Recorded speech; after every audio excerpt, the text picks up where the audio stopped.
What's up guys, it is I, once again, Mr. Gamer 990, and welcome to another part of our Let's Play series on Dark Souls 2 Skull of the First Sin. And we've collected most of Nadalia's soul, and there are two remaining, one of which we're going to, which is in the boss battle with Sir Alonne. The problem with that boss battle, guys, is that getting to Sir Alonne is going to be very difficult because, like I mentioned in the last episode, he's surrounded by so many Alonne Knights. And this is actually a huge complaint by a lot of Souls players in Dark Souls 2. It's the fact that getting to the boss is what's so hard, and I'm going to have to kill all the Alonne Knights until they no longer respawn in Dark Souls 2 in this area, Crown of the Iron King DLC. And the second Nadalia soul we have to collect is it's like in this area, in this tower, across a long chain, a creepy long chain, as Hat Peasy Cat pointed out. And there's one invader who I really hate. I mean, a lot of Souls players, I guarantee, hates this invader. He's like an assassin type guy with a lance, and he keeps running and running every time his health is halfway down or less, and he keeps healing. And on the way, there are so many enemies who keep respawning unless you destroy the statue which carries Nadalia's soul. And this kind of invader, I really hate. The fact that he always runs when he's in a very weakened state, and he heals and then comes back to kick your ass. I mean, who the hell created this kind of invader? It's not fun to kill him because he has his friends with him and they keep respawning unless you destroy the statue, which once again carries Nadalia's soul. But right now we're going to try to face Alonne. But like I mentioned, getting to him is going to be very hard, especially with all those Alonne Knights. And we have the key that will unlock the passageway to Sir Alonne. Now, Sir Alonne himself isn't so much a difficult boss because, like I said, he's a standard type boss, but getting to him is going to be a huge pain. And we use the tower key. Now we're going to go up, and we're going to be facing multiple invaders here. These invaders, if you guys are a fan of the movie Predator with Arnold Schwarzenegger, they resemble the Predator a lot, these Prowlers. So let's kill them, and they can actually heal because of that statue over there. But they won't heal because we'll kill them, like this, one of them. Now let's destroy the statue right now, using Smelter Wedge, good. And I think there are 3 or 2 of these statues which carries Nadalia's soul, but one down and one remains. And the last Smelter Wedge is located in the lair of Alonne himself, and we got all our life gems back, spent so many souls to get them. And say hello to the multiple predators. I call them predators because you can tell by their hair that it resembles the same dreadlock type hairstyle that the predators had, or the predator had in the first Predator movie. I use the word predators because there's a later Predator movie with Adrian Brody. Adrian Brody, the guy from the Pianist, the movie by Roman Polanski. He was in the sequel called Predators, which is said to be the real sequel to the first film with Arnold. And I really didn't have any complaint against the second Predator movie with Danny Glover, but it really wasn't all that good, to be honest. But I still enjoy it, and this guy's dead. Bye bye Predators or Prowlers, they're all gone. Now we're going to head upstairs, and we're going to unlock a bonfire, and we're going to gain access to the dream of Sir Alonne. Sir Alonne's armor is right here, and it's made as a sort of memorial by his old friend, the Iron King, because the Iron King and Sir Alonne, they had this huge rivalry where they were once friends, but then they became bitter enemies because of their difference. How Alonne was a man of principle and honor, whereas the Iron King was someone who was filled with ambition and wanted power, and he lost sight of what his mentor and friend Alonne taught him. So Alonne left him with some of his Alonne Knights because they were loyal to only Alonne himself. and the rest was history. And he killed Alonne in the end, and he made this memorial for him because he respected him and loved him as a friend, brother, and teacher. And you can summon these to Drifter, Swordsman, Idol, or Edel, how we say it, and Steel Wheel Lori. So we have one dude and one lady over here, and she's like a brute type a player, I guess is what you call her, and this guy is oh yeah, he's another you know, like melee fighter. It's kind of funny how sometimes in these kind of games the gender roles switch, and it's usually the woman to play the mage, and I always consider the mage to be the pussy, whereas the melee fighter, whether be it a rogue or warrior, are the tough ones. And it's nice to see a lady who is a, you know, a warrior, and a man who is a mage. Nothing against mages, I just don't think mages are as interesting or tough like you know, warriors. And these Alonne Knights, yeah, these Knights are the biggest pain in the butt you will find. We're going to back off and pick up the pieces like this.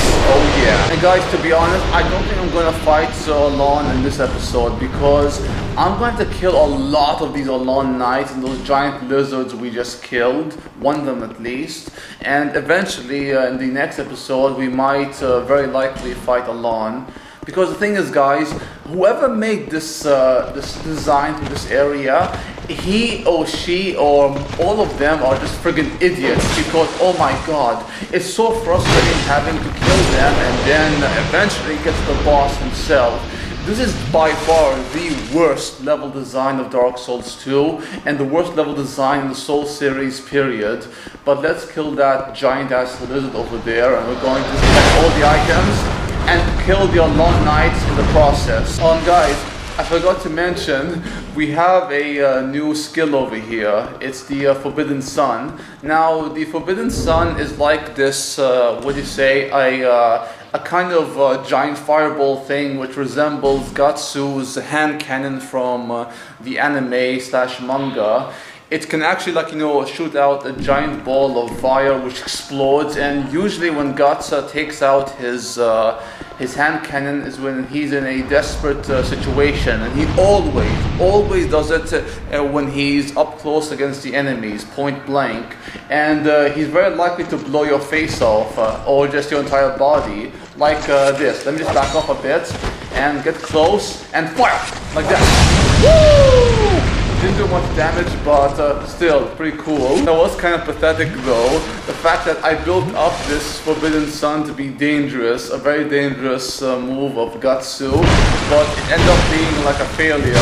Wah, wah, wah. Oh yeah, baby, but let's go down and pick up all the items, and like I said, we're going to fight Sir Alonne the next episode. This entire episode will be about exploration, picking up items. It's going to be a short episode because it's all about exploration, but I hope you guys enjoy it nonetheless. And we're going to cut these pricks down like so. And why is that guy running away? Is he running away because of how tough we are? I don't blame him though. I love the fact that these Alonne Knights actually use bow and arrow, giant bow and arrow, and oh wow! Guys, you see how fast they are? Do you see how freaking fast these Alonne Knights are? Yeah, one behind us. Fuck you, fucking bitch. And let's cut this bastard down like so. And goodbye, asshole. Yeah, and that passageway over there is where Alonne is. And that giant lizard is not so nice. No, he's not. But we're gonna kill him. And those Alonne Knights down there. One here, one there. And let's cut him down like this. Good. Okay, and that archer prick over there is gonna go down with him like this. Good. Okay, that gets rid of all the enemies. And guys, honestly, we can't fight Alonne in this state with 2 SS flask and like 99 life gems. I mean, I could use the life gems by getting all the way here as we slay the Alonne Knights, but it won't do us any good because one, we're just wasting life gems, and plus Alonne isn't a pushover. I mean, getting him is the hardest part of this entire area, area. But the issue with Alonne is that he's a fast mofo. He's really fast, guys. For my money, he's the fastest boss of the entire game, Dark Souls 2. And I have yet to find an enemy as fast as Alonne, besides Artorias from, the Artorias of the Abyss DLC in Dark Souls 1. And Alonne is definitely one of the fastest boss in the series to this very day. I think a lot of people can also agree with me on that, but Alonne really won't be a pushover, so we're going to go back. Eventually we're going to come back, and so Alonne won't be so difficult to fight once the enemies, no longer respawn. So we're heading back to the bonfire, and we're going to explore some places we have yet to discover. I have no idea why I'm punishing myself by going to that invader I mentioned in the beginning. The invader who's the assassin and keeps running like a friggin' pussy and keeps healing every time he's in a weakened state. But for you guys, I'm gonna do it because I love you all. I do. I heart you guys. I do anything for you guys. So let's cross this chain over here, and we're going to go over here like Tippy Bit Toe, and we're gonna come across that prick, the Maldron the assassin. Hello, Maldron, you cocksucker. Oh no, don't you backstab us. Don't backstab us, bitch. Just don't. That's bad, very bad. Yeah. Wait, bitch, where are you going? Stop dodging. Mommy boy. Oh yeah, I love him. I love Maldron. Yes, I do. Oh, Maldron, you slimy little bastard. Don't you dare run away, bitch. Don't run away. Yeah, he runs away. Fuck you. Since we can't kill Maldron, we're going to destroy, that statue over here, and eventually we're gonna kill him because we're gonna get cursed right now and we're gonna die. Yep, we're gonna die. Fuck me and fuck us all. Actually, no, just fuck me. Yeah, destroy the freaking statue. Oh, no, it's not the witch. Nice. Okay. Yeah, guys, we have to kill, what's-his-face, Alonne, because Alonne has the last smelter wedge. So that's bad for us, very bad. I'm surprised we didn't die once we got cursed, but that's Dark Souls 2 for you. It's confusing as hell and it doesn't know what it wants to be, so yay. Honestly, I wish I had fought the invader up here because I could just push him off the chain and I'd be like, this is Sparta! Like, King Leonidas from, 300, yeah, by Zack Snyder. I say like, King Leonidas, like that, in a very over-the-top, cheesy way, because I watched the spoof film off of 300, which is called Meet the Spartans. Meet the Spartans is a spin-off film by two guys, and it's pretty cheesy, to be honest, that movie, Meet the Spartans, but it's also really funny. And I killed myself because, I thought the assassin wasn't going to leave anytime soon, but he did. And that makes me a friggin' idiot. Oh yeah. I don't recommend you guys watch Meet the Spartans, but it's just that I love the way this one penguin, yes, a penguin who fights Leonidas, an actor who is basically playing a parody of Leonidas, is like, come here, Leonidas, like that. And guess what? The penguin dies. And that's Meet the Spartans. Stupid as hell, but it has some funny moments. Anyways, besides Meet the Spartans and King Leonidas and This is Sparta, thank you guys for watching. Hope you enjoyed the video, and if you did, please like, comment, subscribe if you wish. Hopefully in the next episode we're gonna fight that bastard Alonne once all his Alonne Knights are gone. And it's not gonna be a pain in the ass, and he's gonna be a pain in the ass nonetheless because he's fast as hell. But it will be a lot easier. So until next time, peace out, take care, adios, amigos, au revoir, and sayonara.